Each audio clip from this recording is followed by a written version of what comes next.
In early July 1947, on a sheep farm about 120 kilometres north of a little town called Roswell, a rancher on his morning routine comes across something unusual, a debris field. What did he find, and what happens next? We'll find out on this week's episode of Cheeky Tales.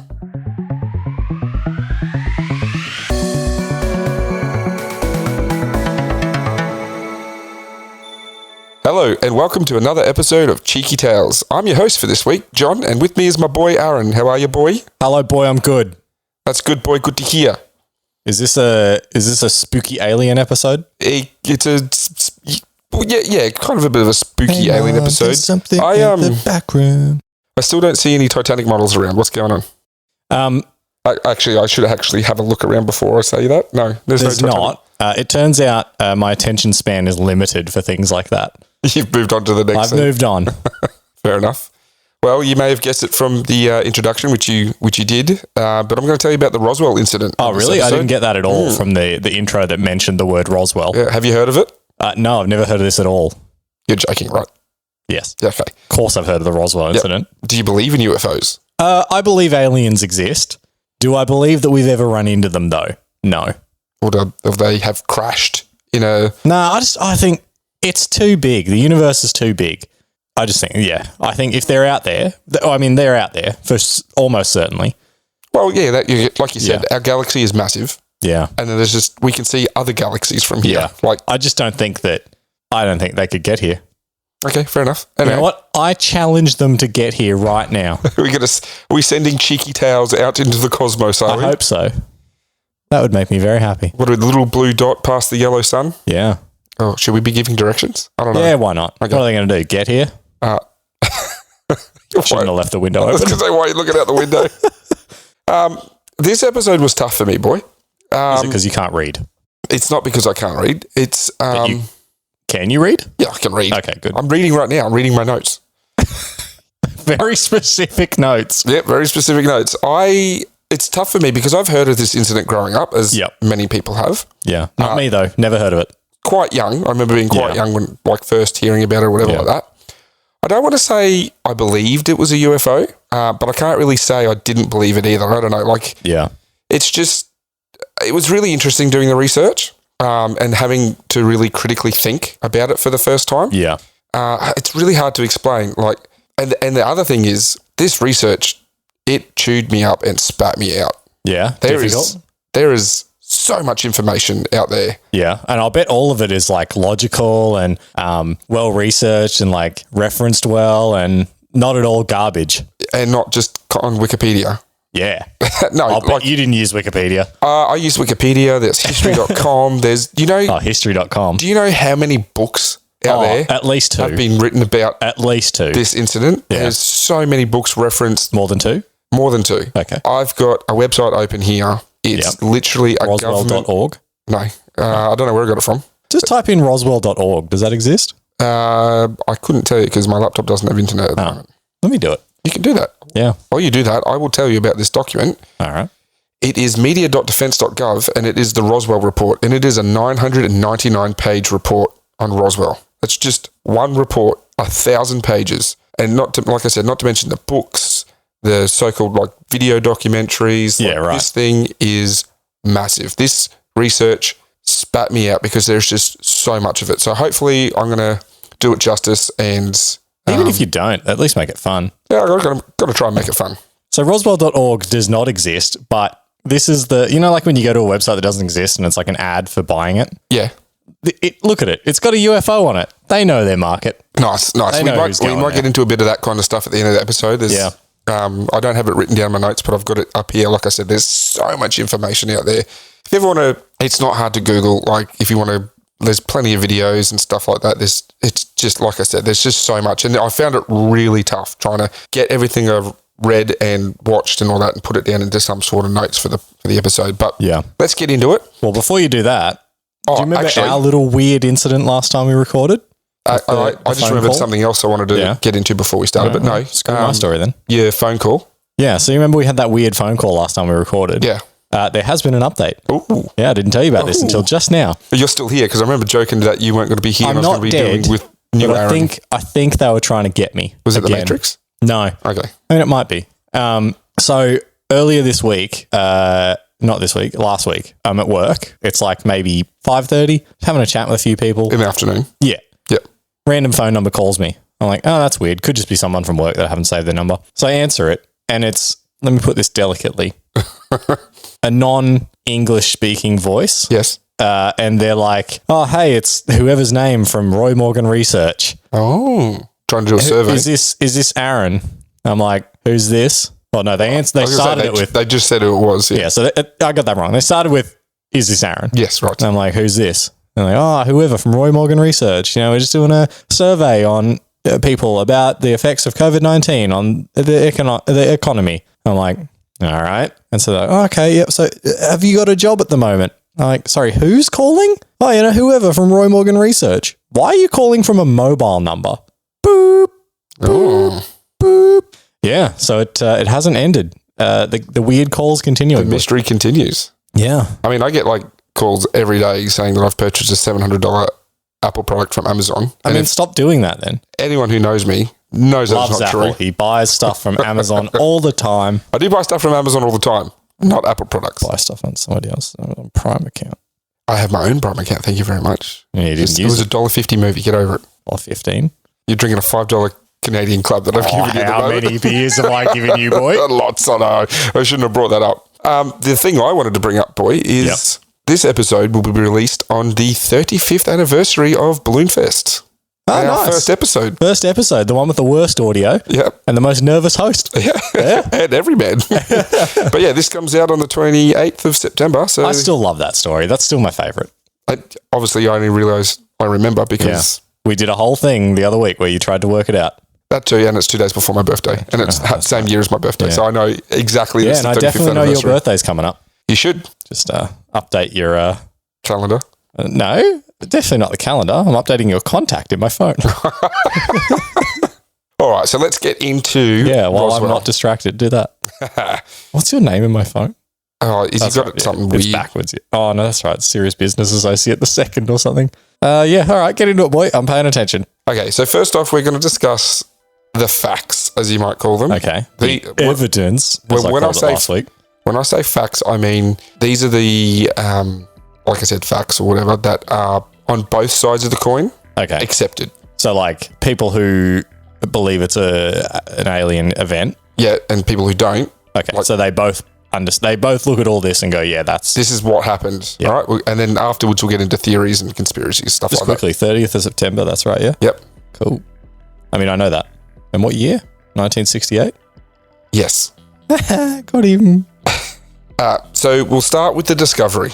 It happened in early-ish July. Yep. 1947. So from what I remember, like people kind of saw something happen and they went out looking for it, right? No. It's nothing that I've researched says they saw anything happen. Okay.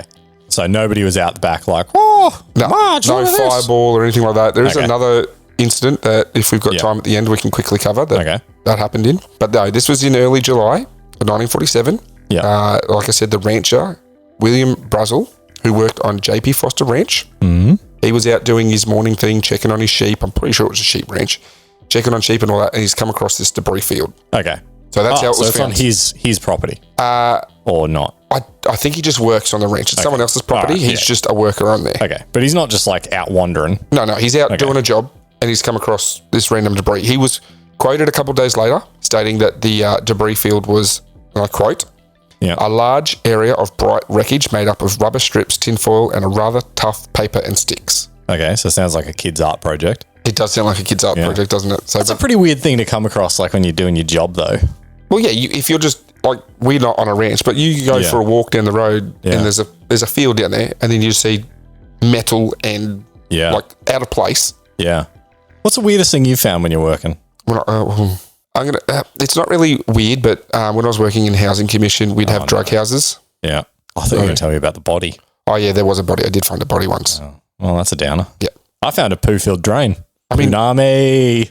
Yeah, people I work with, you know what I'm talking about. Punami. Well, you're not a plumber, so that is strange. I mean, if you were a plumber, that's not really that strange. It was foul, dude. Toilet's clogged up. Ugh. Yeah, I would say, apart from the body, I'm going to say like drug houses where people get words the cops are on and they just take off and leave everything there. So like a motorbike in a bedroom, I found. Sick. So. Sounds like a Simpsons episode. Could be. Another description of what was found. A mess of metallic sticks held together with tape, chunks of plastic and foil reflectors, and scraps of heavy, glossy, paper-like material. Okay, so they've said tape. Yes. Real alien material tape. I know. It's not sounding very alien at the moment, Not at all. It sounds very much like it's like a weather balloon or something. Ooh, foreboding, boy. I like your gut check there. You're getting there close. That's one of the theories. Almost like I know that theory. Yeah, well, I say theory loosely. Okay. William... John's down the conspiracy hole. William wasn't too sure of what he'd found, so he reported it to the local authorities. As you should. Yeah, this was on July the 6th, so that was the first time I come across an actual date. So we're looking at, like I said, sometime maybe late June it was found. Okay. And it took him a while to report it. Yeah, there's no actual time frame of when he found it to when he reported, just that it was reported on the 6th of July. Yeah. He reported it to the local sheriff, Sheriff George Wilcox. Yeah. Who in turn rang the local Air Force base. Okay. That's odd. Oh, I guess not. If he's like, oh, maybe this is something from the Air Force. Potentially, yeah. Yeah. Like it's something they both couldn't identify, so that's why. Yeah. My gut check on that is that it's weird, though. Yeah. Yeah. Side note about Walker Air Force Base, which was the local one. Yeah. Known at the time as, I think at the time it was Walker, and it's now known as Roswell Army Air Base, or it's the other way around. I think it was back then it was known as Roswell Army Air Base. Yeah. Shortened to RAAF. Very confusing for me while doing this research. RAF. So after World War II, the 509th Composite Group, which is like a squadron, was relocated to the base. And the commander at that time was Colonel Paul Tibbets. And he is famous for flying the Enola Gay. Okay. Do you know that? Yes, I do know the Enola Gay. Yeah, that was Hiroshima? Yes, that's the plane that dropped the little boy on Hiroshima. Yep. Do we want to fight about how we pronounce that? Or Nah, I'm good to be wrong. Okay. I know I'm terrible at words. And then... and you messed up pretty much everything in the Battle of Midway, so... I did not get stuffed. Paul was replaced by Colonel William H. Blanchard in January of 1946. So at the time of Roswell, it was this Colonel William H. Blanchard. Okay, so Blanche. Yeah, Blanchard. Anyway, that's just a little side note, little interesting thing about the Roswell Army Air Base. I thought it was cool. Anyway, so the sheriff reported... Hang on, so the interesting tidbit was that the guy that dropped the bomb on Hiroshima wasn't there anymore. It wasn't there anymore, but he was there. What a great tidbit. Yeah, this bloke, super important to history. He wasn't there, but he was at one point. He's not involved at all, but anyway. Oh, come on, it's a little bit interesting. Sure. You got to think later on when we start going into conspiracies and stuff like that. Yeah. It's a pretty well-regarded airbase, right? Because it was important. It had this guy. I mean, and they had the was it or has it become a bit of both? The planes didn't take off from this airbase that dropped the bombs, but the squadron was eventually based there. So you would think there's some sort of reputation with it or something, or yeah. All right, sure. I'll play along with that. Anyway, I thought it was interesting. I thought I'd just chuck it in. It's an important piece of human history. All right, I'll be sure to reference it every time it matters. It's not going to matter ever again. Everyone, I hope you enjoyed this 3 minutes of your life that you're not getting back. Screw you, boy. Got him. Rattle him. You've missed this week's pun too. You didn't drop a pun. Oh yeah, I didn't. Yeah, I even thought about one to begin with. Do we want to stop now and just arbitrarily add it in halfway through? Nah. Okay. I'll try. All right, let me think of one. What's something to do with aliens? I mean, there's a pretty obvious one that's ready to slap you in the face, but is it a probing joke? No. Oh, well, that's where I was going. Okay, well, go on then. Let's probe this story. See what's up there. Yep. Right up there, boy. Oh, no, that's terrible. I was thinking abduct me with this story, but whatever. Abduct me? That's terrible compared to probe me. It is. A pun is meant to be terrible. I think mine was better. I think yours was terrible, but... Boy, could you get any of those pillows to stay up? Just... Trying to have a professional sounding recording. Yeah, with pillows, thanks. What? Just allow me to take a photo of that. What happened? Oh, my hair. No. Oh, damn. That was going to go up in the episode. It's probably not any bit. Oh, jeez. Why did you fling it like that? I had to stop it. Oh, no. Everyone, what you're hearing is a brief intermission. As the sound-deadening pillow behind me fell, it went straight for the old Canadian club that I'm drinking. Knocked it over. So, enjoy this smooth, license-free jazz for the next couple of seconds while we clean up.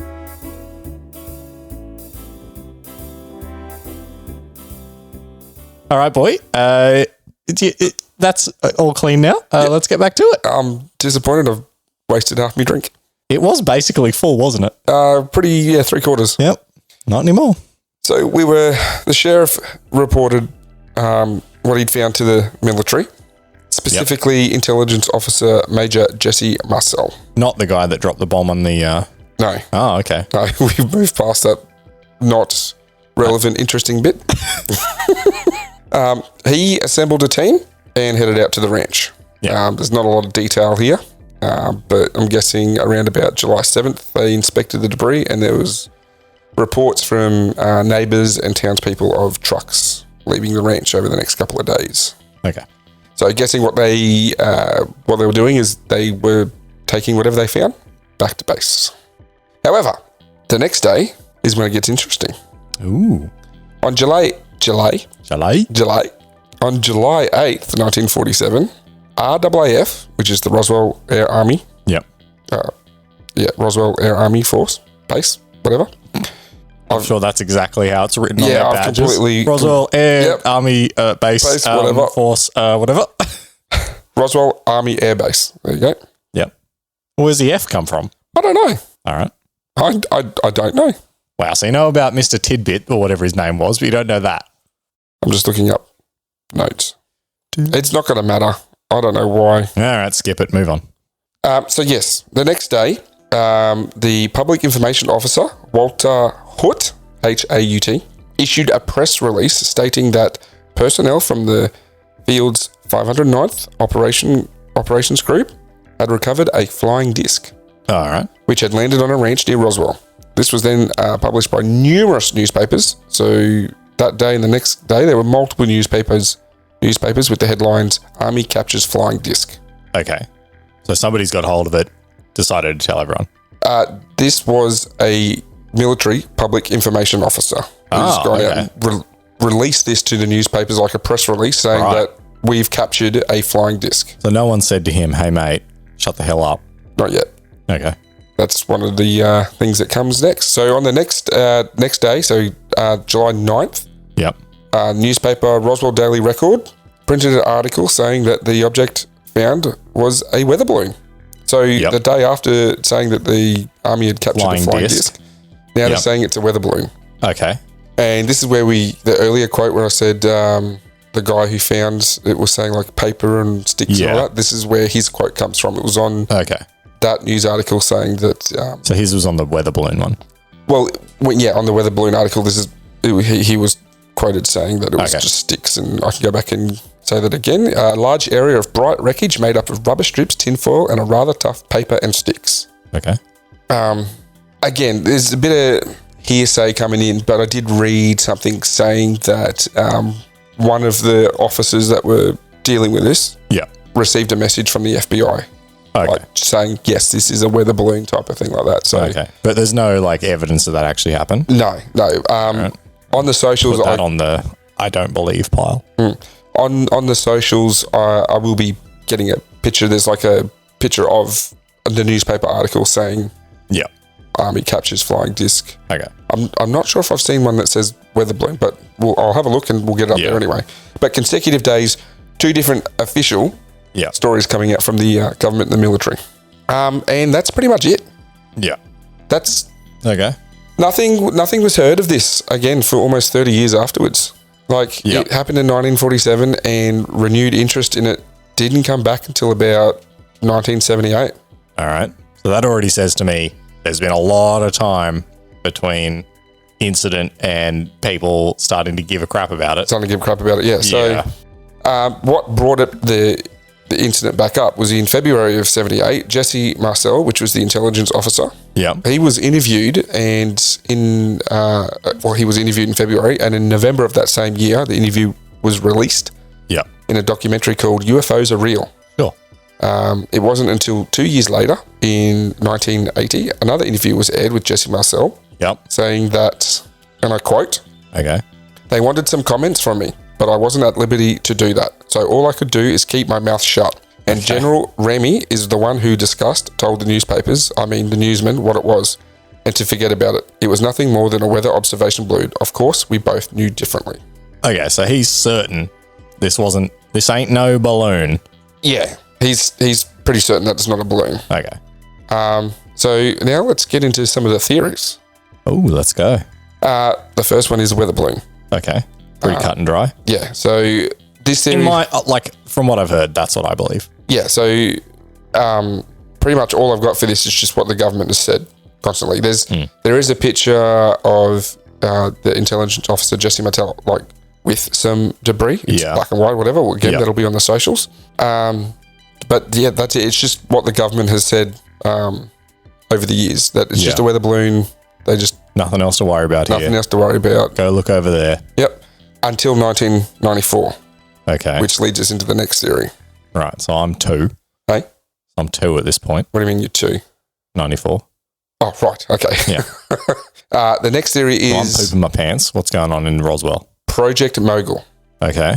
Ever heard of that? No, but it sounds dope. Yeah, all right. So this is another official government story. So now we're at 3. We've had the press release saying flying saucer. Yep. We've had one saying for almost 40 years now, or almost 50 years, that it's a weather balloon. Yep. And now this one in 1994 saying that the US Air Force, they released a report stating that, they conceded that the weather balloon story had been bogus. So the Air Force came out and said, yep. Yeah, it wasn't a weather balloon. It wasn't a weather balloon. Why would they do that? Because in this explanation, they said the wreckage was from a spy device. And back then it was classified. So I guess to cover up their classified spy device, they said it was weather balloon. But in actual fact, it was this device from Project Mogul. So how many years later is 94? 47. Okay, is that the end of some sort of classified period or freedom of information? I don't know. I don't think so. Why did they release this? I'm not sure. So let's go into this Project Mogul, what it is. It's a spy device, and it was the device. The device was a connected string of high altitude balloons equipped with microphones, and it was designed to float over the USSR, detecting sound waves at a stealth distance. They're trying to detect the Soviets' attempts at testing atomic bombs. Yeah. So because Project Mogul was a covert operation, the new report claimed a false explanation of the crash was necessary to prevent giving away details of their spy work. Yeah, I mean, I could believe that. I just don't know why they would come out with this in 94. I didn't come across anything saying that in itself to me is suspicious. Why are you saying that?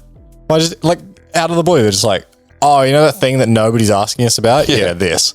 Yeah, I can't tell you. I don't have any information of why they come out. I can say that these devices were only used for a year or 2 because they were... Obviously, they weren't very good. Well, they were inaccurate and they weren't very good and they were replaced with better technology. I mean, with my advanced degree in audio engineering, kind of sounds like a bit of a weird choice to put balloons up in the air and be what are we listening for? Planes? Yeah. So I think, like I said, the device was described as multiple weather type balloons. And it had a hexagon-shaped foil thing underneath it. So I guess... Yeah. Probably a big diaphragm. Yeah, I guess if someone knew what a weather balloon looked like, this doesn't... Might look like a weather balloon. Well, it kind of didn't look like a weather balloon. So the sheriff and the initial people who found it might have gone, well, this doesn't look like a weather balloon. Yeah. I mean, when you think weather balloon, you don't really think foil, do you? Not really. Yeah. I've got another quote here. Okay. He said, the military decided to conceal... Is this Mr. Tidbit? No, this is... Oh, okay. Yeah. This is an explanation that's come out. Yeah, but it's not the Enola Gay guy. No. Okay. The military not decided... useful. Can I say it? I'd rather keep making fun of you for that. Oh, boy. I thought you might have found that... I thought you, of all people, would have found that interesting. I'm not a World War... I guess I am a bit, yeah. All right, well, okay. Fair play. The quote... Yeah. The military decided to conceal the true purpose of the crash device, nuclear test monitoring, and instead inform the public that the crash was a weather balloon. Okay. The balloon had been launched from Amargourdo airfield a month earlier, and it carried... A month earlier? Yes. Okay. It carried a radar reflector and classified Project Mogul sensors for experimental monitoring of Soviet nuclear testing. Okay. Okay, yeah. I was like, it's been up there for a month, but they didn't see it crash. They just came across it. Yeah. So my problem with this theory is, why would you first come out and say it was a flying saucer? If this was some sort of top secret spy device... Maybe the guy's got the like, inter-office memo that says, don't mention the fact that it's top secret and it's not a flying saucer. Yeah. Don't mention that. And the guy's like, all right, I'll mention that. But like, why would you say that? Because wouldn't that just want people to go there and have a look at it? If it's top it's the secret, office dingus. Yeah, okay. Don't He's say an this. intelligence officer, though. You can be an idiot and be an intelligence officer. Okay, that's fair. Obviously you can. He's told everyone it's a flying saucer. Well, it wasn't. Yeah, okay. Don't say it's a flying saucer. All right, got it. Everyone, it's a flying saucer. Does it taste a bit flat, does it, boy? No, there must have been stuff in the cooler because as I tipped it up, it's coming on my pants. All right, the next theory. You might find this one interesting. All right. The USSR panic attack theory. Nice. Already like it from the name. So in 2011, American journalist Annie Jacobson featured a claim that Joseph Mengele, a German SS officer and a doctor at Auschwitz. I said that, didn't I? What did I say? Well, again, you said it wrong immediately afterwards. Auschwitz. You know exactly what I'm talking about. Auschwitz.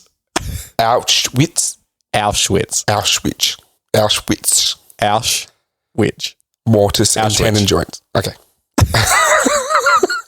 It was a doctor at Auschwitz. Was recruited by Soviet leader Joseph Stalin to produce grotesque child-sized aviators to be remotely piloted and land in America in order to cause hysteria similar to Orson Welles' War of the Worlds. So hang on, that makes it sound like they're not human, but are they human? What? So it was saying that this German doctor, to create deformed children, fly them remotely into America and crash them to cause panic in the United States. What's the point of the children? To make them look like aliens. Okay. So I mentioned Orson Welles' War of the Worlds. Have you heard of that? Oh yeah, I've heard of that. I was thinking of doing an episode on it. The panic that was... Yeah, right. So, that's what they were hoping to do. And they were also trying to get that America's early warning radar system would become overwhelmed with everyone going, I've seen a UFO. Yeah. Or... seeing all these things come in, I guess. Yeah. Unfortunately, there's no evidence of these experiments existing in Soviet archives, and if panic was the goal, it failed pretty miserably because no panic ensued. Nobody really cared for 30 years. No. Unless it was a real slow burn of a play. So now on to the big one. Yeah. The UFO crash theory. All right. Conspiracy.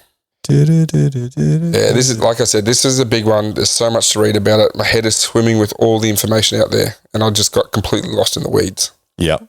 All right, so John's a conspiracy theorist now. Maybe not. That means yes. Before 1947, UFO sightings? Yep. Not a lot. Yeah. I know that it became like a big thing in the middle of the 20th century. After 1947? Yeah. There's so many more. Yeah. So this is kind of like the one that kicked it off, I guess. You heard of the Phoenix Lights, right? Yeah, but I don't know exactly what they are. Yeah. All right, so if you want, I can go. I've got a list of UFO sightings. We can quickly go through a few. Sure. Go through some biggies. No smallies. No smallies. Well, the first one on this is a Wikipedia page. Okay. The first one is 1440 BC. Okay. Wow. From Egypt, fiery discs. Okay. Scribes to the Pharaoh reported fiery discs were encountered floating over the skies. Okay. So that's the first one. Then you've got a couple in the very early after. We've got BC here and CE, whatever. Yeah. So Roman Empire ones, and then nothing until about 1561 through to 1668. Yeah. So they're all through time. All through recorded history. You've got people staring up at the sky and going, huh? The one in 1561 is Nuremberg. Nuremberg? Nuremberg? It's the same place, isn't it? No. Oh, okay. Well, maybe. I don't know. Nuremberg and the Holy Roman Empire. Residents of Nuremberg saw what they described as an aerial battle, followed by the appearance of large black triangular objects and then a large crash outside of the city. Did anyone go and investigate that? Oh, I'm not going into it, but that's just the quick like quick blurb on it. Ancient Aliens. Brilliant TV show. We got another one in Mexico from 1883. Yeah. Astronomer Jose Bontilla reported that he saw more than 300 dark, unidentified objects crossing the sun disk while observing sunspot activity. Okay. Could have just been beetles walking across it, but... Across these little... Yeah. Yep. Okay, that's fair enough. Holy crap! I don't know what accent that was. It wasn't Mexican, but... Some sandflies or midgie flies or something like that. Guys, you won't believe what I saw. Battle of Los Angeles. Yeah, that one's dope. 1942. Yeah, Battle of Los Angeles is cool. I thought it was just a movie. No. Unidentified aerial objects. Are you thinking of the movie... Battle of Los Angeles? Yeah. Is that like not based on true events? But no. Isn't that the one with like Godzilla and stuff in it? I actually haven't seen it, so I don't know. Okay, another movie we haven't seen. Not a blockbuster this time, at least. This says unidentified aerial objects trigger the firing of thousands of anti-aircraft rounds and raise the wartime alert status. Yeah. So, in Los Angeles, they're just like, hey, what's that stuff? Doof, doof, doof, doof, doof, doof, doof, for hours at the sky. And there's nothing there. I don't know. Well, they never shot anything down. So interesting. Can you imagine being a resident in Los Angeles and then all of a sudden they're just firing anti-aircraft guns and you're like, ah! And there's a few more in the 1940s. Yep. Up until Roswell. Okay. And then after Roswell, there's everything everywhere. So many. So many. Let's see what the latest one was. Latest one here says the 21st of February, 2021. Okay. Pilot's UFO sighting over New Mexico. Another one over New Mexico. The pilot? Yeah, the pilot at an altitude of 37,000 feet reported seeing a long cylindrical object that almost looked like a cruise missile type thing, moving really fast right over the top of them. According to the published audio, American Airlines confirmed that the radio transmission came from Flight 2292. The FAA, a few days later, stated a pilot reported seeing an object over New Mexico shortly after noon local time. Kind of sounds like it might have been a missile. The FAA air traffic controllers did not see any object in the area on their radar scopes. Okay. That's a bit weird. Yeah. Anyway, back to Roswell. Yeah. So like I said, lots of sightings coming through after 1947. Yep. So the first, I guess, bit of supporting evidence for the UFO is the press release the day after of the Army saying they captured a flying disc. A flying disc, a flying saucer. Old Doofus McGee in the PR department. Like I said, I read many reports of eyewitnesses seeing stuff being loaded into trucks, bodies taken away, grey skin bodies, size of 10-year-olds. Yeah. But when was that stuff written? That is interesting because that's in the counterpoint. There was no mention of bodies until I think it was the 70s. So it was 30 years later. Yeah. So someone's got hold of the story and they're like, oh, I saw bodies. I saw bodies. The other thing that was mentioned is that there was, like I said, many witnesses, like over 90 people or whatever like that. But apparently there's only 4 or 5 ever get mentioned. Yeah, okay. As people who saw stuff. The other interesting thing is Wright-Patterson Airfield. Ever heard of that place? I've heard of the name, yeah. Named after the Wright brothers. Yeah. And Patterson? Yeah, I don't know who that's named after, but someone. It's believed to be the original Area 51. Did they believe that if there was a craft, that's where it was taken to, Wright-Patterson Airfield, specifically to Hangar 18. And again, I read things of people asking to go to Hangar 18, like high-ranking politicians, not allowed, can't go in there. This is the place where, like I said, they're meant to be the craft taken, and this is the place where the autopsies were meant to take place. Of the bodies that didn't get heard of till the 70s? Yeah. Because Area 51 didn't exist at the time. Yeah. Area 51 would not be established until about 8 years later. Right, in the late 70s? No, so 8 years would be about 55. Okay. Yeah, mid-50s. So I'm going to focus on Walter Hart. Hart. H-A, like I said, H-A-U-T, Hart. Horty. So he was the publicity officer that originally published the... Yeah, Doofus McGee. Mm-hmm. Yep. That's what they said not to say. Oops. So in December of 2002... Okay. Hort, sometime later. Yeah, Hort signed a sealed affidavit in which he went into more detail about the craft, debris, and bodies and cover-up. Okay. The interview and the affidavit was not to be released until he died. He didn't want this coming out until after he died. Okay. Which was in 2005. All right. Didn't you say? Oh, 2002. Right. So he wrote this affidavit in 2002 for not to be released. Until he's back. And it was released in 2005. Okay. The full text version of it was released in 2007 in a book. Okay. If you want to look it up, Witness to Roswell, Unmasking the 60-Year Cover-Up. That's the name of the book. Okay. And according to the authors, Hort had sworn to his friends, Colonel Blanchard, Hort had sworn to his friend, Colonel Blanchard, not to reveal in his lifetime the events he witnessed, and therefore told researchers either that he could not remember or that he had only prepared and released the information that was given to him at the time and denied he knew anything else. But wasn't he just in the PR department? Or like a journalist or something? Why does he know everything?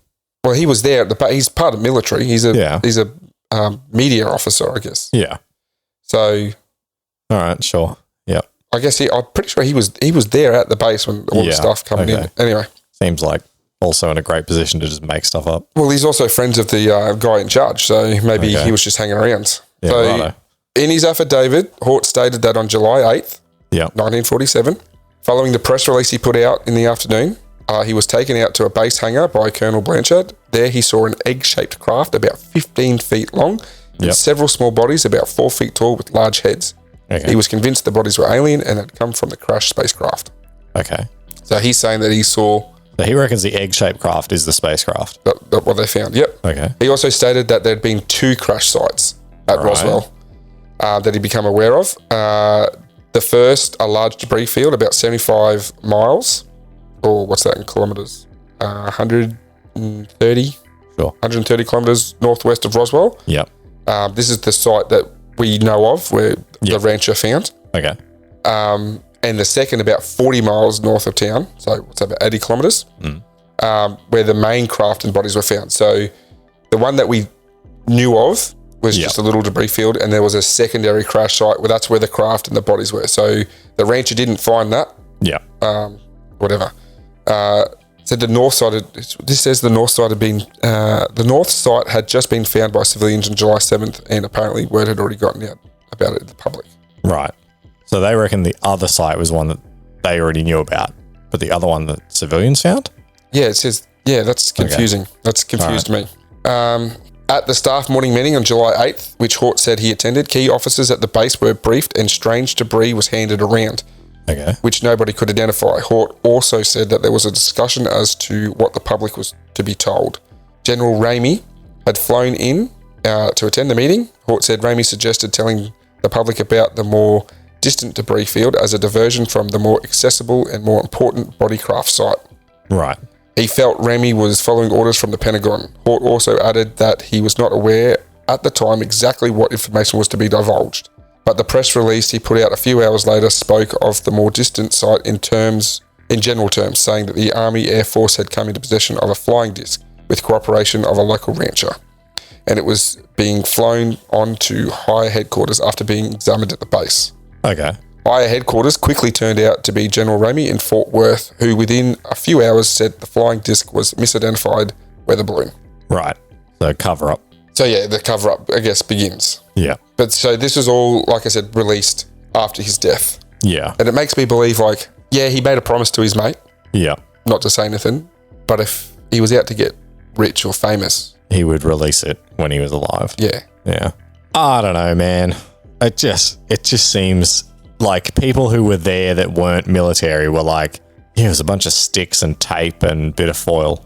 Yeah. And that's the description of the military are like, oh man, I don't know. It could be anything. Weather balloon. And then out of nowhere in 94, they're like, it wasn't a weather balloon. It was this secret spy device. Yeah. I just don't get what the army, what are the military playing at? I don't know, but you'd think some of the people in the military, if it was a weather balloon, they'd be able to correctly identify it as a weather balloon straight away. You would think so. There wouldn't. That's the thing that's most confusing for me is what are the military playing at? Yeah, there wouldn't be this press release. Oh, we got a flying disc. What happened there? Yeah, I don't know if I believe it's aliens, but I believe something's going on. Yeah. So that's the problem with this theory as well. There's no evidence. The only evidence we got is, like you said, the paper and sticks and all that. There's a couple of photos of a bloke in a field with some rubbish. Yeah. And everyone's like, yes, I've come to a conclusion from that. Well, the bloke in the field, this Jesse Marcel, the guy that's photographed with the stuff. He's not the rancher, he's the intelligence officer. I think he showed his son, and his son died in 86, and now his grandson is going on with the story. And he's talking about how when his dad, which was the son of the bloke, showed him the stuff, it was like paper, but it was like a metal, and it couldn't be cut, it couldn't be burnt, it couldn't be drilled into. Right. Yeah, okay. They reckon. Sure. Yeah. So how did he get hold of it? Oh, apparently it was just handed around, like little bits were handed around to like all these military people took stuff of it. Right, so they just took some of it. Yeah. So it's a massive military cover-up. Yeah, so but they just handed some of it out. They're like, take this home to your kids. Yeah, even the daughter of, what was his name? Hort. She reckons she had some stuff that, because... Oh, where is it? If you've got it, bring it out. Show us. Suppose, show the world. Yeah, it's a bit of paper. It's a massive cover-up. Also, they gave us some of it, and now it's in my house. No, they didn't. Nah, I'm off it. Okay. The other problem is the military come out and said that the bodies people saw, they were crash test dummies, that they were part of this thing. They were testing oxygen breathing devices high up or whatever. Okay. So that's... Well, where's that come from? That's like a new thing. Well, I said people said they saw bodies being loaded in the trucks. But why the military? Like, that doesn't fit with any of the other things they've said up until now. Yeah. They've said weather balloon.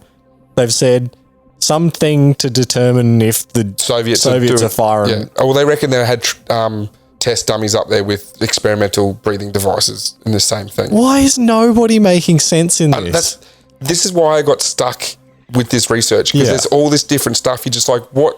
And like the same sources giving contradictory and confusing information. It's mainly coming out of the military, yeah. Yeah, the military's like, oh, nothing to see here. Super secret. Also, we gave stuff out. Oh, it's a weather balloon. No, it's not. It's got dummies on it. Oh, whatever. What are they doing? I don't know. What else was happening there? That's what I want to know. The other thing with this is, like you mentioned earlier before, the Orson Welles War of the Worlds, like that happened a few years beforehand. So I guess it's the height of the Cold War. But that happened a few years before the 40s. Yeah. 70s is where all this stuff was happening. Yeah. 1938. The 40s, everyone's like, a bit of rubbish in the field. But in the 70s, it just disappeared. Yeah. For 30 years out of or 35 years out of history, and nothing was brought up. It just comes out of nowhere one day. That was one of the things too. The whole description of the aliens. Yeah. The short, grey, big head type of thing. If you want to take it as coincidence, it came after. This came after some movie, wasn't it? Barney and Betty Hill. Have you heard? You would have heard of them. I've heard of their names. Yeah, it was in a Red Web episode. Yeah, they were like the first abductees. Yeah, and they come out and said that they were abducted. That's what they saw. Yeah, and then that's what I saw at Roswell. Yeah, and then all of a sudden after that, people were using the same description. Yeah, So I'm real negging on this one. Well, that's the thing that That's the problem I had. Like, I didn't think it was a UFO, but... No, I don't believe for a second it's a UFO. No, neither do I, but it's still confusing of what was happening. Like, the real story is like, what are the military playing at? Why are they being so weird about this? The right hand's not talking to the left hand. What? Yeah. And like all contradictory information, it just says to me that maybe it was some sort of military test of some sort. And they're like... like the Project Mogul type thing. Yeah. Yeah. But again, like you said, why 50 years later when no one's... I guess people were talking about it. Yeah, but not that much. And then 40 years later... From the 70s, they were talking about it. And that's why they've come out in the 90s going, okay, look, you're right. It wasn't a weather balloon. It was this other thing. But again, why? Why did they come out and say anything? Anyway, we're getting stuck in that again. But whatever. Anyway, the town of Roswell, over the years, it's embraced... Yeah, of course they have. They've embraced the story. Come into my diner. Let me tell you about the Roswell incident. Well, you mentioned diner. I think Roswell would have the coolest McDonald's in the world. Yeah. It's the one with like all the aliens and stuff? No, it's the McDonald's building is a UFO shape. It's a flying disc. Like, here, love that. I'll chuck this up on the socials. Where's me bloody phone? I'll Google it. Yeah, Google it. It's an awesome looking McDonald's. Like, there's a bit out the side for the playground now, but the town's fully embraced the crash spaceship thing. Like, you go there, everything's spaceship. You looked up the website earlier. It's spaceship. Roswell McDonald's. Oh, that's dope. Let's go to McDonald's in Roswell, boy. I want to go to McDonald's in Roswell. Hell yeah. Look at that building. That is cool. Horrifically impractical, but cool. Yeah, it's pretty cool, isn't it? Yeah. Cool. So that's pretty much all I got. Like, yeah, military doing some funnies. Like I said, there's Roswell document that's 1,000 pages long. Like, yeah, I'm getting a headache thinking of because I read some of it. I just feel like there's people are building this up to be way more than it is. Well, there's old mate, what's his name? Bob Lazar. Yeah, have you watched that thing on Netflix about him? I haven't watched it, no, but pretty good. I've heard multiple things like working on spaceships. But funnily enough, when I researched into googling Bob Lazar Roswell, there was nothing crossing over. So I don't know if the crafts he said he worked on was the one from Roswell, or if it was a different one, or there was no crossover there either, or anything like that. Yeah, I don't remember there being anything. So yeah. Anyway, good episode, boy. Good story. Oh, mate, it's like I said, it's just. I think it more from spooky alien story to. What are the military doing? What's going on? So you're not picking up. What do you reckon it was? I'm not picking anything up about aliens. You reckon it was the Soviet listening device? I reckon it was something to do with that. Yeah, the military are definitely up to something weird there. Like the Air Force is up to something strange. Their PR guy obviously needs some more training. Well, he's dead now. So still. But even presidents have had fun with it. Like Obama had fun with it. Like he rocked up to Area 51 saying, "I come in peace" type of thing, having a bit of a tongue in cheek. Trump was the latest one when asked about it. He's like, I would like to tell you about it sometime. It's very interesting what's going on there and stuff like that. Like asked about Area 51 and stuff like that. So I guess, I don't know. We'll ever find out. We'll never know. One of the other things now that I remember reading is that a lot of our technological advances come from the Roswell site. Like, sure they did. Yeah. Like Kevlar. 3M tapes come a long way. Well, that's what they found. They reckon Kevlar come from it, lasers, the semiconductors in our computing and stuff like that. So it's all been reverse engineered from righto. Okay. The Roswell ship. Yeah, because they gave out so much of it. Well, you're right. They probably, Yeah. Anyway, we'll have some stuff up about this episode on our socials. Yeah, like it. Yep, couple of piggies. Yep, at Cheeky Tales Pod. Definitely Facebook, have Twitter, a picture Instagram. of that McDonald's because that's just awesome. That's pretty cool. Get that up there. Get that picture of that guy standing with some garbage in a field. Yep, you can get that too. Cool. All right. This brings to the end our 3 weeks back to back. I'm very thankful to have a break. It'll be my turn next time. You have a break from editing, but you got to do your research now. Yeah, I know. Oh well, maybe we won't record at 10:30 on a Tuesday night. Hopefully not. Sorry about that, boy. Been away all the weekend. Have you got a topic in mind, or do you want to share? I do. I've got a topic in mind. I don't know if I'm committed to it yet, so I won't say it. But it's going to be a fun one again, I think. All right. Hopefully one you've not heard anything about. All right. Well, thanks for listening, everyone. Like I said, if you want to get into it, there's a lot of information out there. Just be cautious going into, because like I said, you mentioned it, the military is saying one thing, then they're saying something else, and then you got all these people who've spent years doing research in it. Like it's just have some fun with it. Go down the weeds. Find the craziest theory, believe that one, get a tattoo of it. That's my tip. Anyway, like and subscribe if you can. I would suggest sharing this with a friend, because we really want to get the reach out there and get more people listening. What friend should you share this with? Someone who likes alien movies, or share this with a friend who's used tape before. All right. Well, we will see you in a fortnight's time, everyone. Thank you very much. Speak to you then. Good night, podcast world. Oh, what a weirdo. As if you'd say good night. What a weirdo. Isn't that right, Sean? What a weirdo. Goodbye, everyone. See ya.